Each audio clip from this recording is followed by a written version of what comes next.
Bienvenidos a mi canal. Hoy vamos a resolver la segunda parte de un examen de las pruebas de acceso a la universidad para mayores de 25 y 45 años. La asignatura es química y como podéis ver en pantalla pone 2 de 2. En la primera parte ya resolví la parte de problemas y si estáis interesados en verla, no dudéis de buscar en la lista de reproducción de estas pruebas de acceso. En esta parte voy a resolver las cuestiones 1, 2 y 3. El examen es de la Comunidad Valenciana y corresponde a la convocatoria de 2018. Toma lápiz y papel y trabaja tomando apuntes como si estuvieras en una clase presencial.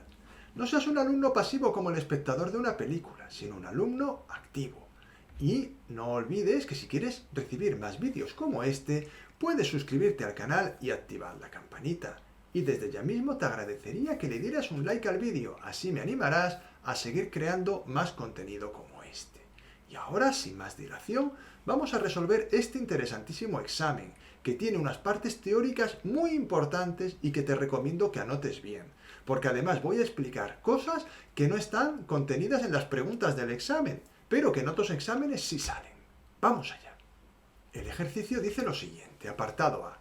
Represente la estructura electrónica de Lewis y describa la geometría prevista por el modelo de repulsión de pares de electrones de la capa de valencia para las moléculas siguientes: CCl4, PCl3 y Cl2O.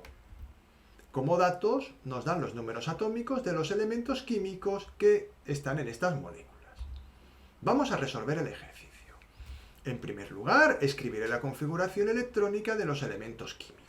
Si no sabéis hacer esto, debéis repasarlo, porque si no, no vamos a poder hacer el ejercicio. Ahí tenéis las configuraciones electrónicas de carbono, oxígeno, fósforo y cloro. De aquí es muy importante que sepáis obtener los electrones de valencia, ya que nos van a hacer falta para hacer las estructuras electrónicas de Lewis. Como podéis ver, el carbono, su configuración, al tener 6 electrones, es 1s2, 2s2, 2p2. Se toman como electrones de valencia aquellos que están en la capa 2, tanto de la capa 2s como de la 2p. Por eso decimos que el carbono tiene 4 electrones de valencia. Razonando de forma análoga, podemos escribir que el oxígeno tiene 6 electrones de valencia, el fósforo 5 electrones de valencia, los que están en la capa 3s y 3p, y el cloro 7 electrones de valencia. Una vez hemos hecho esto, para poder estudiar la geometría, es obligatorio hacer la estructura de Lewis. Es decir, aunque no me hubieran pedido la estructura de Lewis en el ejercicio, debería hacerla. ¿Qué es la estructura de Lewis? La estructura de Lewis es una representación que muestra los enlaces y los pares de electrones solitarios en forma de guiones o puntos, y la utilizamos normalmente para representar moléculas covalentes. Podemos decir que de forma general, las moléculas covalentes cumplen la regla del octeto, es decir, los átomos que las forman tienen tendencia a tener 8 electrones en su capa de valencia, aunque hay excepciones como el hidrógeno o el boro, que llenan su capa de valencia con 2 y 6 electrones respectivamente. En este caso, como podéis ver, no hay ni hidrógeno ni boro, por lo tanto, lo más probable es que todos estos átomos se ajusten a cumplir la regla del octeto. Para estudiar la geometría, vamos a utilizar la teoría de repulsión de pares de electrones de la capa de valencia, que es lo que en el enunciado pone como RPECV. Esta teoría dice lo siguiente: los pares de electrones de valencia alrededor de un átomo se repelen mutuamente y por lo tanto adoptan una disposición espacial que minimiza esta repulsión. Mucho cuidado porque la disposición que adoptan los pares de electrones de valencia no es equivalente a la geometría, ya que una cosa es la geometría y otra la disposición espacial de los pares de electrones, aunque es verdad que en ocasiones coinciden.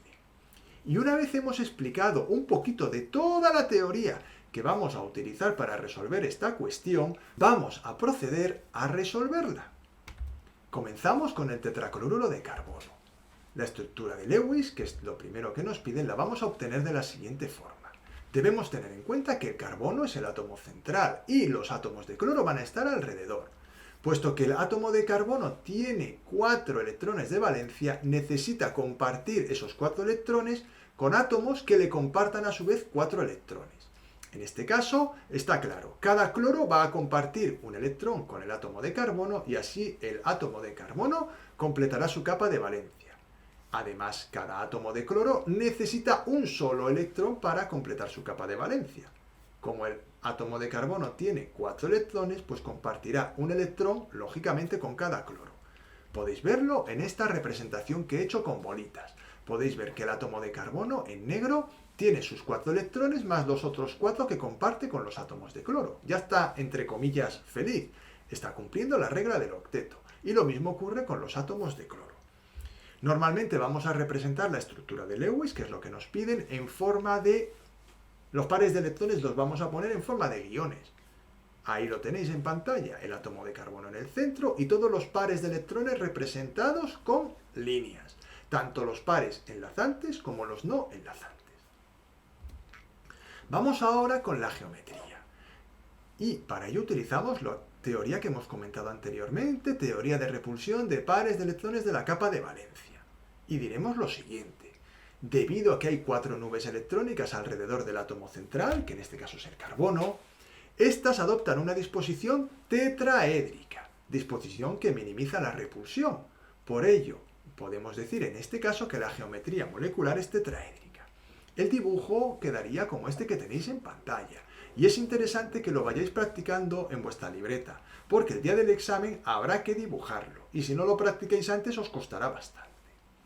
Por otro lado, y aunque no lo piden, con fines pedagógicos, voy a explicar la polaridad de la molécula. En cuanto a la polaridad, una molécula es apolar si la suma de sus momentos dipolares es cero. Si esta suma no es cero, decimos que la molécula es polar. Observad aquí cómo he puesto la molécula. El átomo de carbono está en su posición central y los átomos de cloro en los vértices del tetraedro. Observad que el átomo de carbono es menos electronegativo que el átomo de cloro y por eso le pongo una densidad de carga positiva. Y al átomo de cloro le pongo una densidad de carga negativa. Los vectores momento dipolar, que son esas flechas que veis ahí, van desde el átomo de carbono al átomo de cloro, porque los momentos dipolares van siempre desde la densidad de carga positiva a la densidad de carga negativa. Si sumamos vectorialmente esos momentos dipolares, podemos ver que se anulan debido a la simetría de la molécula de tetracloruro de carbono. Por eso diremos que en este caso, esta molécula es apolar. Continuamos ahora con el tricloruro de fósforo, PCl3. El método de trabajo va a ser el mismo. El átomo de fósforo de nuevo vuelve a ser el átomo central, pero como tiene 5 electrones de valencia, necesita solo compartir 3 electrones adicionalmente para completar esos 8 electrones. Lo va a hacer con los átomos de cloro. Igual que antes, los átomos de cloro solo necesitan un electrón y tendríamos que el reparto o la compartición de electrones sería como tenéis en pantalla. El átomo de fósforo está en negro y los de cloro en verde. Observad que todos los átomos tienen 8 electrones alrededor y cumplen la regla del octeto. Ponemos la estructura de Lewis tal como tenéis en pantalla y ya hemos hecho la primera parte. Ahora debemos hacer la geometría y de nuevo lo haremos utilizando la misma teoría tal como nos indica el enunciado. En este caso, debido a que hay 4 nubes electrónicas alrededor del átomo central, estas adoptan una disposición tetraédrica, disposición que minimiza la repulsión. Pero cuidado aquí, solo 3 de las nubes electrónicas del fósforo forman enlaces. Observad que hay un par no enlazante. Por ello, la geometría de la molécula es de pirámide trigonal, a pesar de que la distribución electrónica sea tetraédrica. Los pares no enlazantes no se utilizan para la geometría molecular. Ahí tenéis cómo sería esa geometría y cómo es esa pirámide trigonal. En este caso, al sumar vectorialmente los momentos dipolares, estos no se anulan, por lo que la molécula es polar. Observad en esta representación que todos los vectores momento dipolar van hacia abajo. Al sumarlos, no se pueden anular, y por eso podemos garantizar que la molécula de tricloruro de fósforo es polar.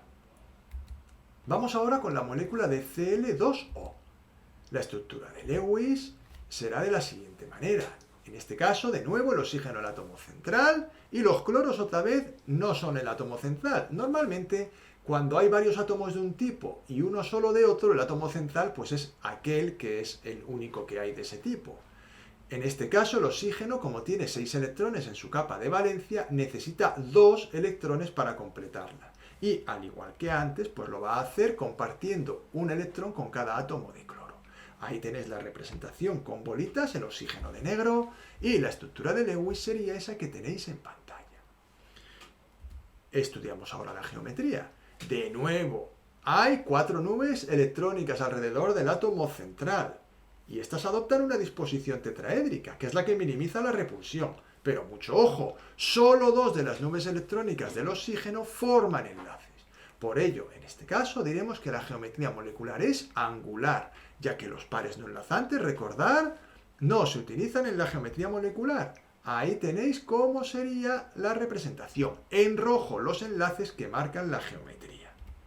Ahí, si quitamos toda la parafernalia, ¿veis? Nos queda una molécula angular. En cuanto a la polaridad, igual que antes, la molécula es apolar si la suma de sus momentos dipolares es 0. En este caso podéis ver que ambos momentos dipolares no se anulan ya que van hacia arriba. Por lo tanto, diremos que la molécula es polar. Continuamos ahora con el apartado B, que dice lo siguiente. Formule o nombre, según convenga, los siguientes compuestos. Ahí tenéis el primer compuesto, Ca y entre paréntesis OH2. Este tipo de compuesto es un hidróxido. Ahí podéis ver cómo se formaría. Es un compuesto inorgánico que proviene de los iones calcio 2+, e hidróxido, que es el OH 1-. El nombre del compuesto, por lo tanto, es hidróxido de calcio. Y no hay nada más que añadir porque el calcio solo tiene un estado de oxidación. Nitrato de amonio, compuesto inorgánico de la familia de las oxosales. Esta oxosal está formada por iones nitrato y amonio. El ion amonio proviene del amoníaco y su fórmula es NH4+. El nitrógeno es el átomo central del ion nitrato y como tiene 3 posibles estados de oxidación, la terminación ato nos indica que se debe utilizar el estado de oxidación 5. Si tuviera el estado de oxidación 1 sería hipoito y si fuera el 3 sería ito. Mucho ojo porque los estados de oxidación 2+ y 4+ del nitrógeno no se utilizan en la formación de oxoácidos y oxosales. Ahí lo tenéis. Podemos obtener el oxoácido correspondiente sumándole agua al óxido que se forma con el nitrógeno. Simplificamos y ahí tenemos el ácido nítrico, HNO3. Si le quitamos el hidrógeno, obtenemos el oxoanión, que es NO3-. Y ahora, combinándolo con el amonio, obtenemos el nitrato de amonio, que es el compuesto que tenéis ahí en pantalla, NH4NO3. A continuación, tenemos el KMNO4, compuesto muy famoso inorgánico de la familia de las oxosales, formado por el ion potasio y el anión permanganato. El manganeso es el átomo central del ion permanganato. En este caso podemos comprobar que el estado de oxidación del manganeso es 7+. Por eso se utiliza el prefijo per y la terminación ato. El nombre del compuesto, por lo tanto, es permanganato de potasio. Ahí tenemos otro compuesto, Fe2 y entre paréntesis CO3, 3. Compuesto inorgánico de la familia de las oxosales, formado por los iones Fe2+ y CO3, 2-. Podemos calcular el estado de oxidación del carbono, que es 4+, y por ello el sufijo será ato. Por ello podemos decir que el compuesto inorgánico proviene de los iones 3+ y carbonato 2-. Y el nombre del compuesto será carbonato de hierro y entre paréntesis 3. Óxido de hierro 3. Compuesto inorgánico de la familia de los óxidos, está formado por los iones 3+ y óxido 2-. Para obtener el óxido debemos combinar 2 átomos de hierro y 3 átomos de oxígeno. Así se obtendrá un compuesto neutro, siendo la fórmula del compuesto Fe2O3. Observad que al haber 2 átomos de hierro son 6 cargas positivas y 3 de oxígeno pues son 6 cargas negativas. Ahora nos ponen ese compuesto orgánico. Es un compuesto orgánico de la familia de los alquenos con sustituyentes halogenados, que son los cloros. Como tiene 6 carbonos, se utiliza el prefijo ex. El doble enlace tiene preferencia a la hora de escribir los localizadores, y me refiero preferencia frente a los halógenos. Por lo tanto, los localizadores serán esos que tenéis en pantalla del 1 al 6, comenzando por el lado del doble enlace. Por lo tanto, podremos escribir el nombre de la siguiente forma: 4,5-dicloro-1-hexeno o 4,5-dicloro-ex-1-eno. Nos proponen ahora el 2-buteno, compuesto orgánico de la familia de los alquenos. Como tiene el prefijo but, tiene 4 carbonos. El localizador nos indica la posición del doble enlace. Ahí tenéis la fórmula: CH3-CH doble enlace CH-CH3. El siguiente compuesto es un compuesto orgánico de la familia de las cetonas. Como podéis ver, su estructura es RCOR'. Como tiene 3 carbonos, se utiliza el prefijo prop y por lo tanto su nombre es propanona, aunque también se conoce como acetona o dimetilcetona.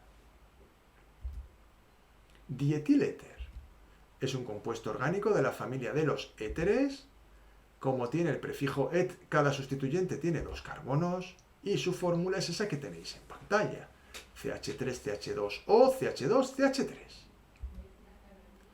Ahí tenemos otro compuesto orgánico. Este es de la familia de los ésteres, no confundir con los éteres.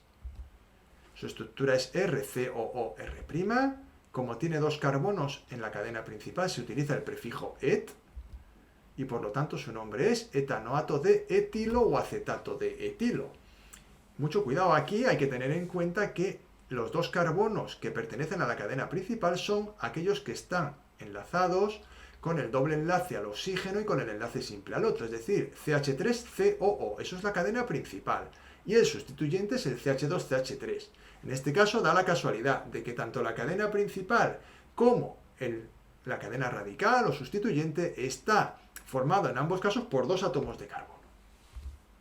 El enunciado del ejercicio dice lo siguiente: apartado A. El pH de una muestra biológica es 5,8. Calcule cuál es la concentración molar, mol partido litro, de las especies H3 o más y OH-. Apartado B. Calcule el pH de la disolución resultante al mezclar 25 ml de una disolución de hidróxido de sodio de concentración 0,5 molar con 5 ml de otra disolución de ácido clorhídrico de concentración 1 molar. Considere que los volúmenes son aditivos. Nos dan como dato la constante de autoionización del agua, Kw, igual a 1,0 por 10 a la menos 14. Vamos a resolver el apartado A. Según la definición de pH, pH es igual a menos logaritmo de la concentración molar de H3 o más. Como disponemos del pH, basta con despejar la concentración molar de H3 o más, que nos quede igual a 10 elevado a menos el pH.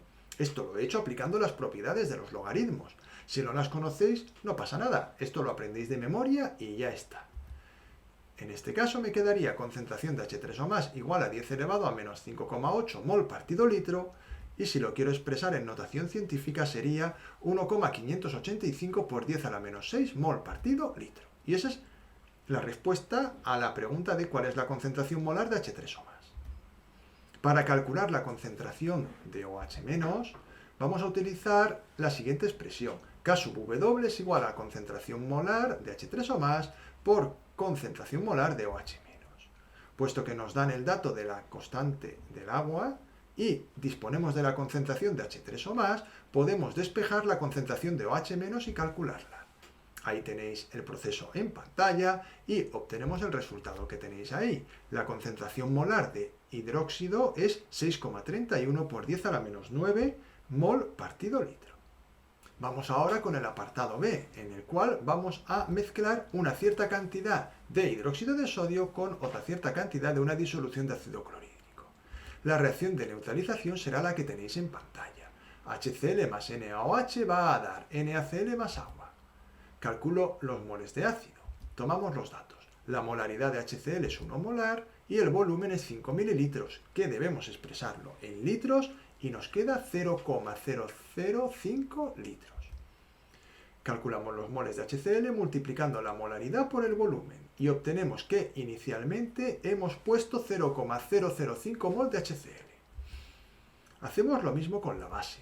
La molaridad de la base 0,5 molar y su volumen 25 mililitros, es decir, 0,025 litros.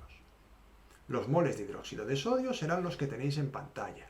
0,5 por 0,025, es decir, molaridad por volumen, igual a 0,0125 mol de hidróxido de sodio.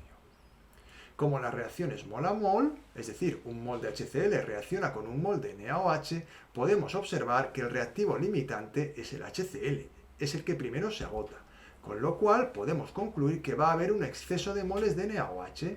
Vamos a calcularlos porque de esos moles dependerá el pH final de la disolución. Hacemos el factor de conversión correspondiente. 0,005 mol de HCl reaccionan con una cantidad de 0,005 mol de NaOH. Eso es justo lo que habíamos dicho antes de que la reacción es mol a mol. Los moles de hidróxido de sodio en exceso serán, por lo tanto, 0,0075. ¿Cómo los he calculado? Restando a los moles iniciales los moles que han reaccionado. A partir de esta cantidad en moles voy a calcular la concentración de NaOH que hay después de la reacción con el HCl. Ahí los tenéis. La molaridad de NaOH serán los moles de NaOH en exceso dividido el volumen total. Como nos dicen que supongamos que los volúmenes son aditivos, podemos sumar los volúmenes de la disolución de hidróxido de sodio y de la disolución de ácido clorhídrico. Si hacéis el cálculo, podéis ver que el resultado es que la concentración de la disolución en NaOH será de 0,25 mol partido litro. Ya podemos proceder a calcular el pH. Vamos allá. Continuamos. Como el NaOH es una base fuerte, se disocia completamente. Por lo tanto, la concentración inicial de NaOH coincidirá con la concentración final de iones sodio y de iones hidróxido. Por lo tanto, calcularé en primer lugar el pOH. pOH es igual a menos logaritmo de la concentración de OH-, y obtendré que el pOH es 0,6. Es verdad que a partir de la concentración de OH-, utilizando la constante de autodisociación del agua, podía haber calculado la concentración de H3O+. Pero he preferido hacerlo así para que veáis otra forma de calcular el pH. Puesto que el pH más el pOH es 14, ya que ese 14 es pKw, y si hacéis el menos logaritmo de KW os va a dar 14, podemos decir que el pH es igual a 13,4, un pH muy básico, como podéis ver. Y con eso terminamos el ejercicio. El pH de la mezcla será 13,4. El ejercicio dice lo siguiente. El cloro molecular Cl2 puede obtenerse en el laboratorio mediante la reacción del óxido de manganeso 4MnO2 con ácido clorhídrico HCl, en la que se forman cloruro de manganeso 2 y agua según la ecuación química no ajustada siguiente. Ahí tenéis la ecuación química. Apartado A. Escriba las semireacciones de oxidación y reducción. Apartado B. Ajuste la ecuación química global. Apartado C. Indique la especie oxidante y la reductora. Vamos a resolver este ejercicio que es muy típico y en mi canal tengo unos cuantos hechos de este tipo, con lo cual si con este no os es suficiente para dominar este tipo de ejercicio, podéis buscar más. Puesto que es una reacción de intercambio de electrones, debemos ajustar la reacción mediante el método de ion-electrón. En primer lugar, se debe identificar los elementos que cambian de número de oxidación. Ahí ponemos la ecuación química otra vez. Y he colocado en primer lugar aquellos estados de oxidación que son evidentes. El oxígeno 2-, el H+, 1+, el Cl 1-, el cloro gaseoso 0, y así ya tengo los más fáciles puestos. Y ahora simplemente voy completando aquellos que no son tan evidentes pero que los podemos deducir. Manganeso 4+ y 2+. Se identifica ahora las especies que se oxidan y se reducen. Podemos observar que el manganeso se reduce desde 4+ a 2+, mientras que el cloruro se oxida a cloro, ya que aumenta su estado de oxidación. Una vez hecho eso, procedemos a escribir las moléculas o iones presentes en disolución. Por ejemplo, en el caso del HCl tenemos H+, más Cl-, en el caso del dicloruro de manganeso, Mn2+, y 2Cl-. El MnO2 es un óxido y está sin disociar, el Cl2 es una molécula, está sin disociar, y el agua también está sin disociar. Ahora escribimos las semireacciones de oxidación y reducción a partir de los iones y moléculas en disolución. Por un lado, la oxidación Vamos a escribir 2 iones cloruro van a dar una molécula de cloro más 2 electrones. Importante, debemos ajustar la materia, es decir, debe haber el mismo número de átomos de cloro en reactivos y en productos y luego debemos ajustar la carga. Por eso he puesto 2 electrones, ya que si en los reactivos tengo 2 cargas negativas netas, en los productos también debe haber 2 cargas negativas netas. Por eso se ponen 2 electrones y no otra cantidad de electrones. Hacemos lo mismo con la reacción de reducción. En este caso es el dióxido de manganeso para dar Mn2+. Puesto que estamos trabajando en medio ácido, el ajuste se debe completar con moléculas de agua e iones H+. El método que he seguido es el siguiente. He puesto el MnO2 y me da Mn2+.